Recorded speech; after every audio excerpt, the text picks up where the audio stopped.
Got a rockin' open mic. Good grief, you guys are great. And of course, it's always a pleasure and an honor to appear with the sultry yet whimsical Evie Ivy. She's great. I want to start with a series that I have called the Sleeping With series. It's sleeping with mostly poets, but as I told one of my college students, that doesn't mean I actually slept with them. It's just the title of the series. So this is from the Sleeping With series. I gazelle leap in two-step beats, your rum and coke breath flies fast and deep. 6 flights to Allen's Flat, I may need to hug your stocky hand to precipice. You'd like that. Kneel at my feet, you howl, and I will choke you with my charm and set loose the poem I wrote for your curly locks. Hey, in fact, let me grab one now as I am slowly slipping off my high horse. Allen pokes Playboy tail with rolled up St. Mark's program. I yank from above. We will haul this mad yak to Ginzey's temple in record time. But your shrine hosts newly drawn snapshots, sketched mental notes I can breeze through your mind and other cool places. Sit on your lap while you tell tales of minstrels long ago, beating time with tongue and drum, howling truth into the ears of the oblivious. The sheets are clean, and there is enough rum to drown a shipload of pirates. How can I say no to a man whose twisty antics drive men ditzy, whose unrhymed palaver shoot a gal's knees weak, whose plop love bomb rattles poet heaven, whose best and only pickup line is his surname? Oh, Corso, I love you. I want to kiss your clank and eat your thunder, put a lollipop in your mouth, carve your name on my bare ass. Corso, slept here, track it at Tangiers, 2 thumbs out on the highway to poetic passion. Please, don't leave me with Orlovsky. He's weird, and his comic books are scary. Wail for Corso is dead. Wail for Corso, wail. But what will we do with the bones and that beautiful tail?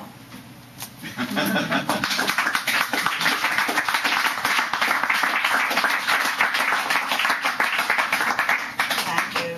This is from another series I just recently started called the Suburban series.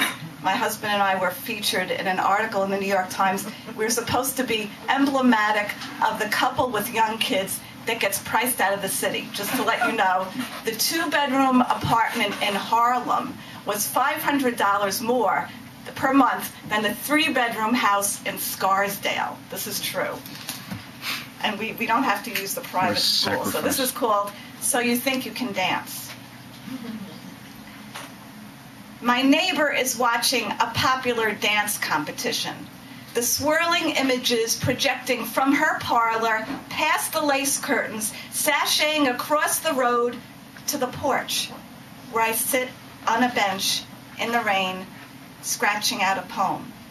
Drops bouncing a clever iambic jig off a crooked branch.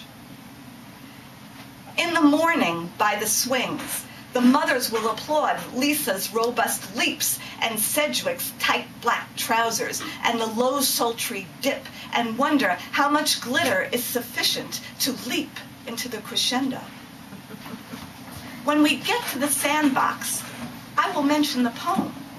How the pine forest swings into a seaside shack where a metaphoric hat leaps off a magician's head onto a toe, pointing to a murder under the shag rug of desires. Then there's a twirly bit where a mermaid marries a madman, the glittery sea minnows waltzing along her flowing hair.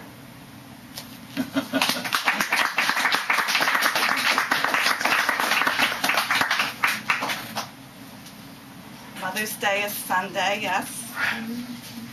So this is for the mothers, and especially for my friend who just had a daughter a few weeks ago, and she came out in the rain.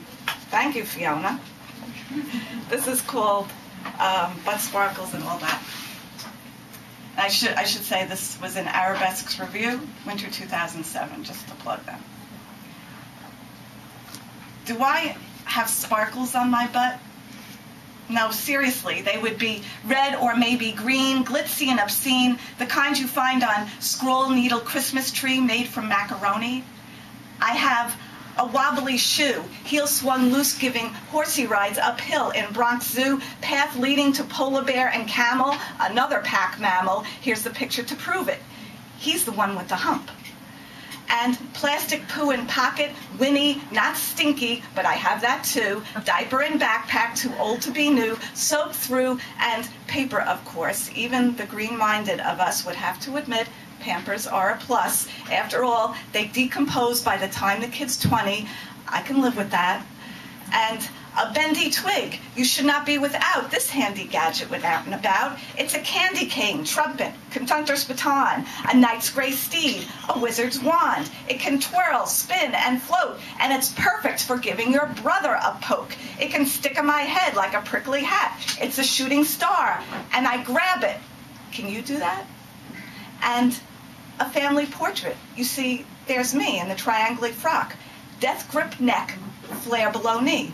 I actually have a dress like that. Canal jeans, 1983.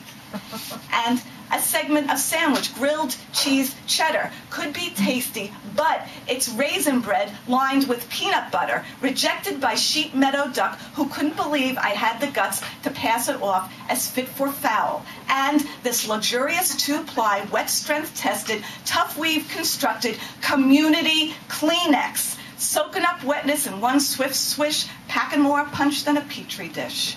And a crumpled note. The L is gigantic, the O too small, the V is too twisted, E not there at all. An urgent memo from boys who snuggle, wet nose that nuzzle, triangle frocks.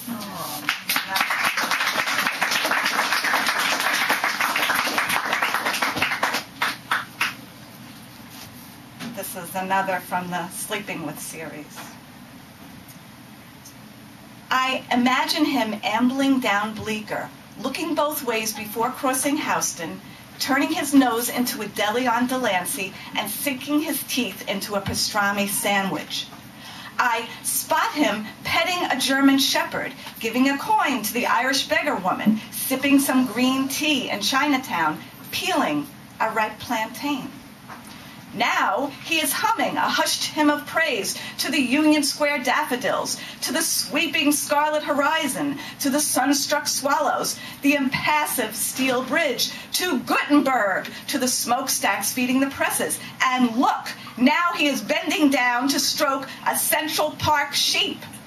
And perhaps he stops by the Chelsea market to buy a baguette or a poppy seed bagel. He is not poking the refrigerator meats. He is not starving. He is not hysterical. He is not naked. He is very holy, flirting with the young boys down by the watermelons before hopping the trolley to Harlem. On a narrow cobbled byway, I spy him on the approach, the bold white tangle of power vast in my wide-eyed periphery, the pensive grin, gaze reaching toward the familiar, embracing the clink of the garbage trucks and the clank of the chatter, the hurrahs of the pavement, the excited jokes of the promenaders. And I wonder, when he greets me, will he say, "Does the twittering blue breast astonish? Does the transparent summer morning astonish? Does the street corner busker? Does my halo?" Or, "How you doing, babe?" in his Bushwick twang. And will I rejoin with, "There's a party tonight on the Bowery. I hope you will dance with me." Or an awkward, "Recall how once we reclined on the park bench rainbow, how you turned your hips toward mine and plunged your tongue into my striped heart." In any case, do not call me past midnight. Walt and I will be slow bopping to forever.